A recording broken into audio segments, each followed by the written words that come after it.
The question of student Wi-Fi access has been asked frequently within the past few years. Last year, the teachers decided to allow a small group of juniors to try out the school-wide Wi-Fi, exploring the school's limits and determining how effective this new tool would be in the classroom. On one hand, teachers are wary of device abuse, with children playing video games on their computers during lectures. Students have been caught using the school internet for uses other than schoolwork and abusing other people's internet usage.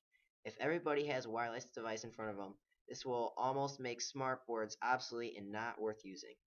On the other hand, teachers can experience greater accessibility to knowledge bases online and can readily access their Moodle sites, making class much easier to teach. So, Mr. Ansconnect, rumors of students receiving wireless internet have surfaced.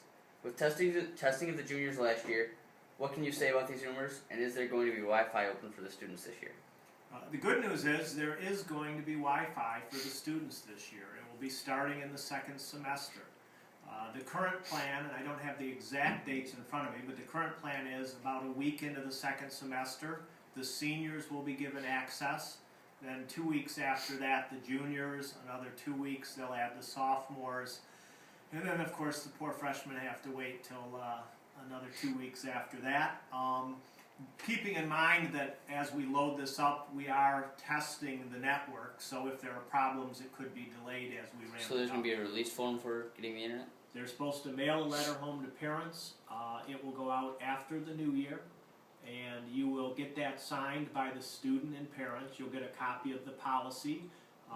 The policy does state that your device has to have more than a 6-inch screen size. So you will not be able to use smartphones. You're going to have a tablet or a computer in order to take advantage of it. Most of the rest of the policy is pretty typical. We want you to view appropriate materials. We want you to use it for education.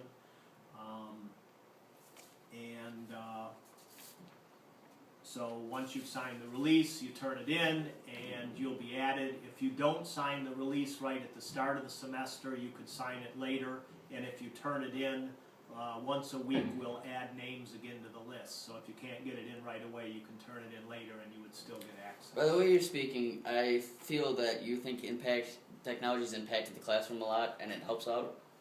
I think we've done very well.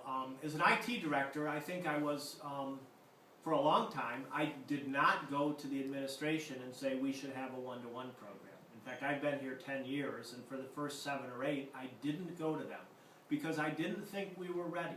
Our faculty have to grow a full skill set in order to truly take advantage of that. But as we've added electronic whiteboards to the classroom, as we've given the faculty iPads, many of them have started to put in the time it takes to learn how to use technology in the classroom. And that's really a big demand that the schools put on the faculty.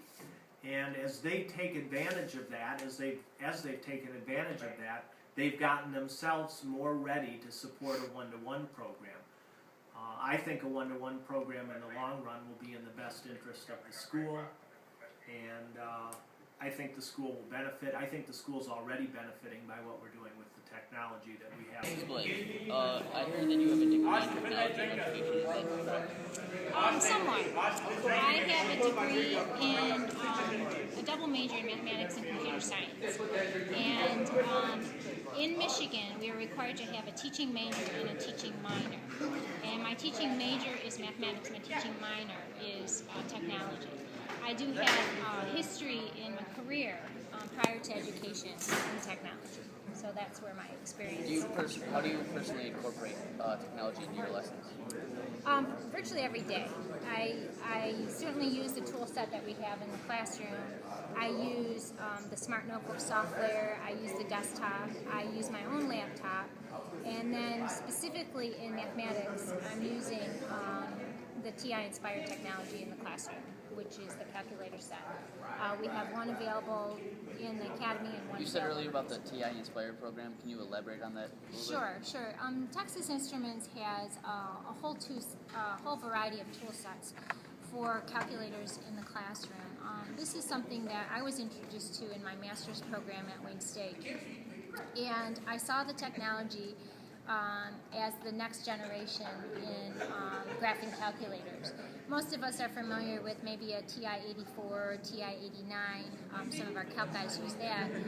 The Inspires kind of incorporate a Windows logic to the calculator. Today's Inspires are actually color graphing calculators. We don't have those in our building, but nonetheless, that's where we're headed. And I use the calculators not just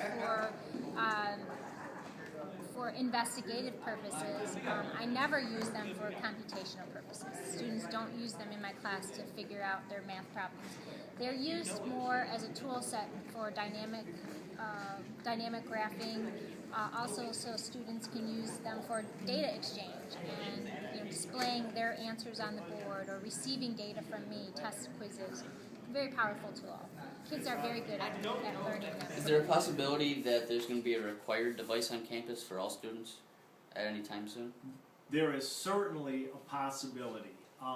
We have started a Future of Technology report that we worked on about 2 years ago, and it's been a lot of discussion amongst the faculty, the Educational Technology Committee, the Board Technology Committee.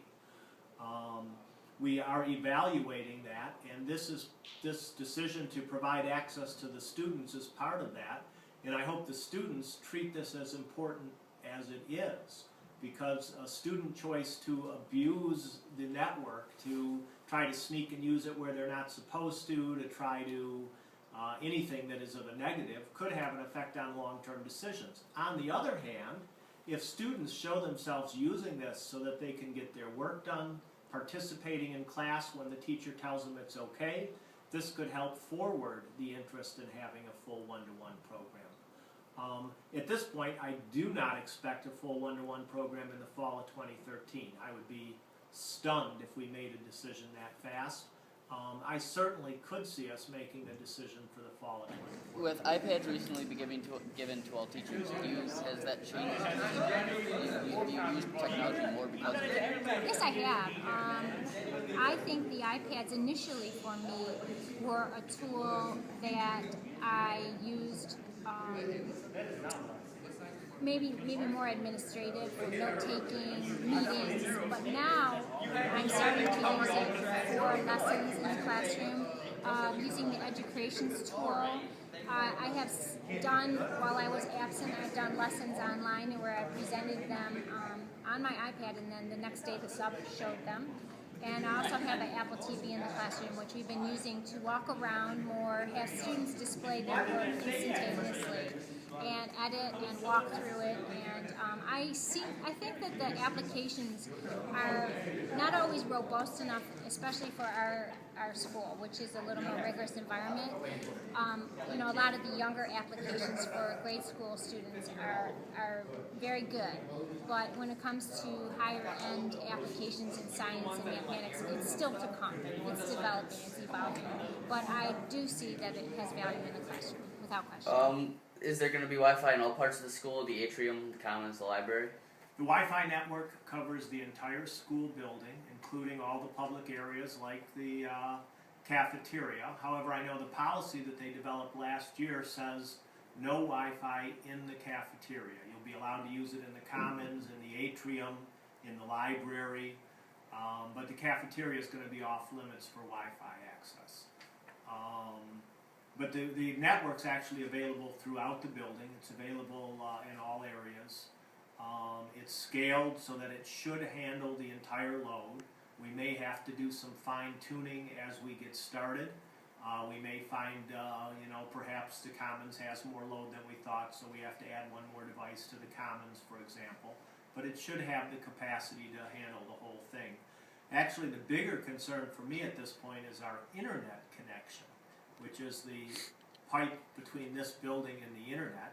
That currently is limited at 30 megabits per second, which definitely won't be enough.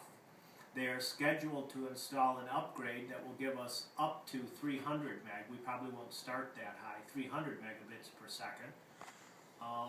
And that's supposed to be in before the start of the second semester. So we're hoping hoping that the vendor successfully completes that. You said that it's going to be off limits in the cafeteria. Is there a reason for that? Yeah, I think there is some strong concern about the amount of time people spend with their eyes on devices versus the amount of time that we spend talking to each other. And as they've worked on that, there was a policy, I don't know if you guys were at all involved, but they had a group of students involved, they had a group of faculty involved, and they developed a policy for the trial. And that policy did specifically state that they wanted the cafeteria to be off limits for internet devices. So at least for now, the cafeteria. Do you think students are more aware when you use technology in the classroom? Without question. I think that they're a more captivated audience. I think that they're more involved in the lesson. There's always the conflict of being too focused on the technology and not focused enough on the writing side of it. So I really try to balance that in the classroom by using the technology to more captivate the interest, but constantly emphasizing with the homework that they need to show their work, be detailed, and have a requirement that they must meet. But the technology brings them to a greater understanding. They learn quicker. They use it to gain information a lot more readily than what I did when I was young. And then, do you think the high school, between the high school and the academy with that program, do you think that high school students learn better with technology, or the academy students really are interested in the technology? Academy students, their learning curve is certainly greater, and they forget more quickly the buttons and so forth. However, the high school students are so intuitive with what they have with technology as students. I feel as though it is a tool that teaches them quicker, gets me through homework review a lot quicker, because the high school students it's just something they're more skilled with. We have to develop that more in our mathematics program. We have to see a little bit more growth in using the calculators in the classroom. However, I think that if we can combine that with the student skill set and the technology, yet keep fundamental to our school is the curriculum and its rigorous nature. We have to keep all of that in check, and we can have some very exceptional grades and test scores out of our students with this tool.